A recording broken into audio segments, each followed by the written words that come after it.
Gold के साथ ही silver की कीमतों में भी लगातार इजाफा जारी है। एमसीएक्स पर 1 किलोग्राम चांदी की कीमत 1,74,000 पर ट्रेड कर रही है। इस रिकॉर्ड कीमतों के बावजूद भी सिल्वर की डिमांड में लगातार तेजी जारी है। फिलहाल मार्केट में कंडीशन ऐसी बनी हुई है कि फिजिकल सिल्वर पर 5 से 10% प्रीमियम चल रहा है। यानी कि फिजिकल सिल्वर खरीदने पर ज्वेलर्स और म्यूचुअल फंड हाउसेस को इनकी कीमतों पर एक्स्ट्रा 5 से 10% तक की कीमत देनी पड़ रही है।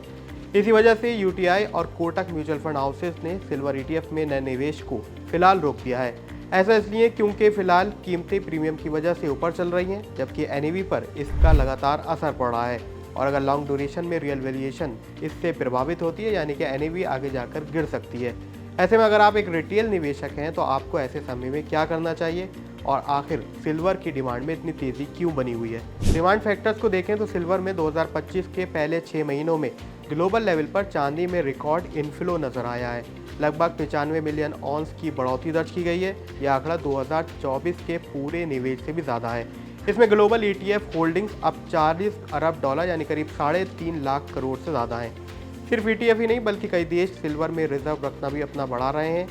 सऊदी अरेबिया इसमें सबसे बड़ा नाम था, क्योंकि कीमतें बढ़ने की वजह से अब गोल्ड के तरह ही स्ट्रॉन्ग एसेट के रूप में सिल्वर सबसे फेवरेट बना है।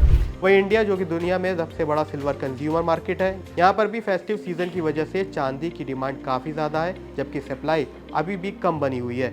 इसी वजह से चांदी का प्रीमियम भारत में 10% तक बढ़ गया है। वहीं ज्वेलरी और इंडस्ट्रियल डिमांड भी 60 से 70% से ज़्यादा बढ़ी है। इसी वजह से कीमतों पर भी इसका सीधा असर नजर आया है।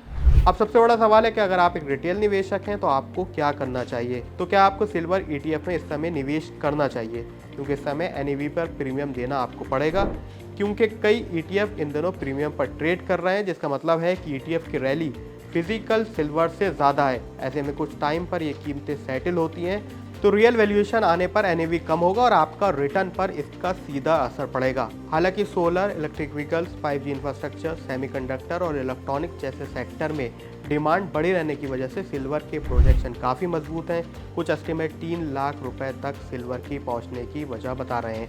तो क्या आप भी ऐसे समय में सिल्वर में निवेश करने वाले हैं? हमें कमेंट सेक्शन में ज़रूर लिखें।